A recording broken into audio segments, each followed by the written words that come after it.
तर शेतकरी बंधूंनो, तुम्हाला या अद्रक पिकामध्ये भरपूर प्रमाणात फुटवा पाहिजे असेल आणि अद्रकीची जलद आणि दमदार वाढ हवी असेल तर हा व्हिडिओ आत्ताच सेव्ह करून ठेवा, कारण मी घेऊन आले सर्वांचं विश्वसनीय प्रोडक्ट, ते म्हणजे इकोमॅक्स ॲग्रोचं पॉवर जम्प। यामुळे अद्रकीमध्ये भरपूर प्रमाणात फुटव्यांची संख्या वाढणार आहे, पांढरी मुळींची संख्या देखील भरपूर प्रमाणात वाढणार आहे। त्याचप्रमाणे अद्रकीमध्ये हिरवळ टिकून ठेवण्याचे काम करणार आहे, तसेच रोगप्रतिकार क्षमता देखील वाढणार आहे।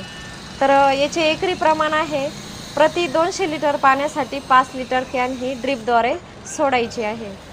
तसेच अद्रक पिकामध्ये प्रमुख समस्या येत असते ती म्हणजे कंदसड आणि कंदकुज। यासाठी पण आपण अग्निवन आणि अग्नि2 हे औषध उपलब्ध केलेलं आहे। तर हे खरेदीसाठी कुठे यायचं आहे तर शेतकरी ॲग्रो क्लिनिक, गंगापूर कृषी उत्पन्न बाजार समिती जवळ। तर येथे तुम्हाला भेटणार आहे पीक लागवडीपासून ते काढणीपर्यंतचं संपूर्ण मार्गदर्शन, तसेच मोफत प्लॉट व्हिजिट सुविधा। तर व्हिडिओ आवडला असेल तर लाईक करा आणि आपल्या इतर शेतकरी बांधवांना देखील शेअर करा। आणि तुम्ही अजूनही आपल्या यूट्यूब चॅनलला सबस्क्राईब केलेलं नसेल तर सबस्क्राईब करा। धन्यवाद।